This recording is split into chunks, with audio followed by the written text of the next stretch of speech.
Assalamualaikum warahmatullahi wabarakatuh. Berhenti mengucapkan istilah sunnah Rasul di malam Jumat sudah menjadi kebiasaan. Kalau hari Kamis malam atau malam Jumat, banyak tersebar kicauan atau status di sosial media yang isinya berkisar pada perkataan sunnah Rasul. Begitu juga dalam pergaulan sehari-hari di dunia nyata, istilah tersebut juga sering terdengar.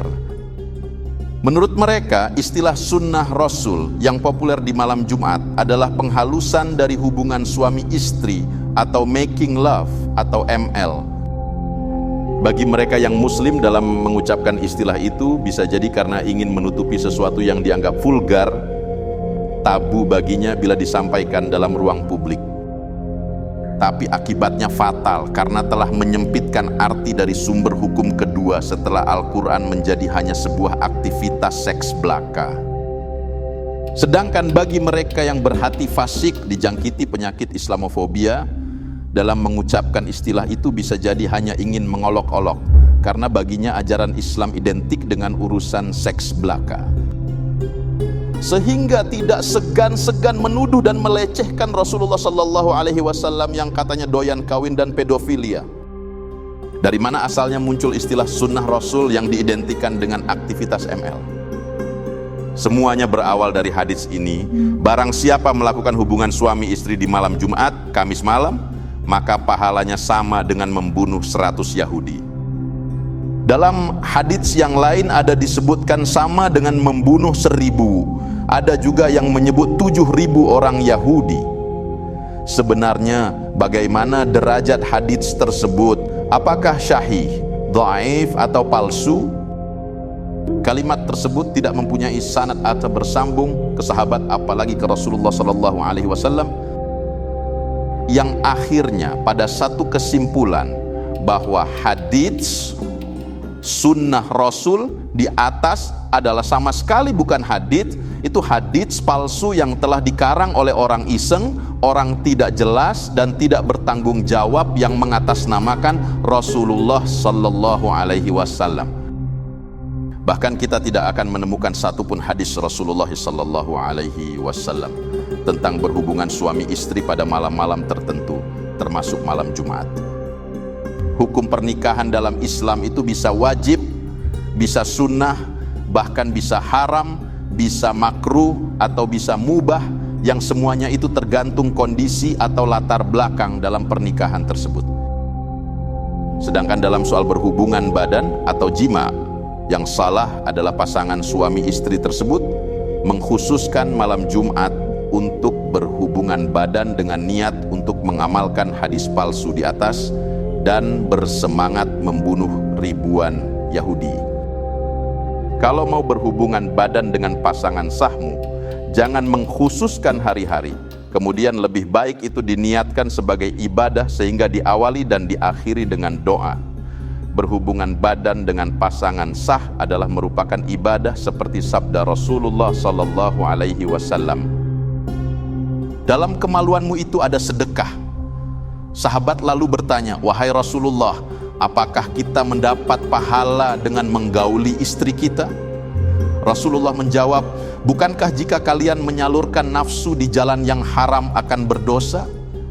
Maka begitu juga sebaliknya, bila disalurkan di jalan yang halal, kalian akan berpahala.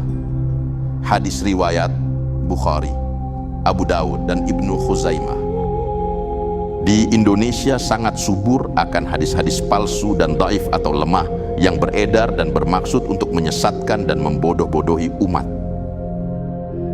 Oleh karena itu berhati-hatilah terhadap itu semua. Mari stop mengatakan sunnah Rasul sebagai pengganti dari istilah berhubungan suami istri alias ML, karena itu dosa besar. Bahkan meskipun itu ucapan dalam bentuk kode, karena itu sama dengan menyuburkan kedustaan. Dikatakan berdusta karena mengatakan sebuah hadis, padahal Rasulullah Sallallahu Alaihi Wasallam tidak mengatakan apa-apa terhadap yang dikatakan itu. Kode itu misalnya begini, Papa, Ma, ntar malam kita berburu dan membunuh Yahudi yuk. Mama, maaf Pak, Yahudinya sudah habis. Kode kalau si Mama lagi datang bulan atau PMS. Pasutri, pasangan suami istri, terpaksa menggunakan bahasa sandi tersebut agar komunikasinya sulit dipahami anaknya di dalam rumah.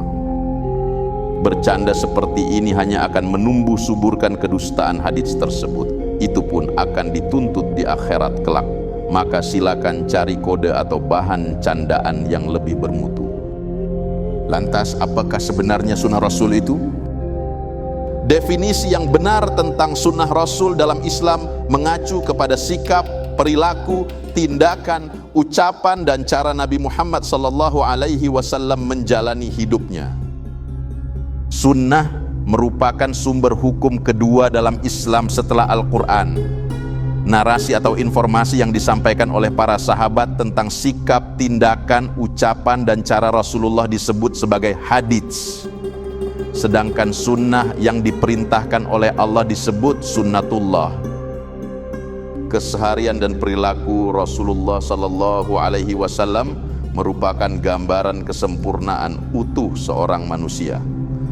Akhlak Rasulullah SAW merupakan kesempurnaan akhlak pada diri seseorang yang harus diikuti dan diteladani. Allah Subhanahu wa Ta'ala berfirman, sungguh telah ada pada diri Rasulullah suri tauladan yang baik bagimu. Al-Ahzab ayat 21. Bagi seorang muslim mengikuti sunnah atau tidak bukanlah suatu kebebasan memilih. Sebab mengamalkan ajaran Islam sesuai garis yang telah ditentukan oleh Rasulullah adalah kewajiban yang harus ditaati sebagaimana difirmankan dalam Al-Quran. Dan apa yang Rasul berikan untukmu maka terimalah ia, dan apa yang ia larang bagimu maka jauhilah. Al-Hasyr ayat 7. Apakah ada sunnah Rasul yang ada keterkaitannya dengan aktivitas pada hari Kamis atau malam Jumat?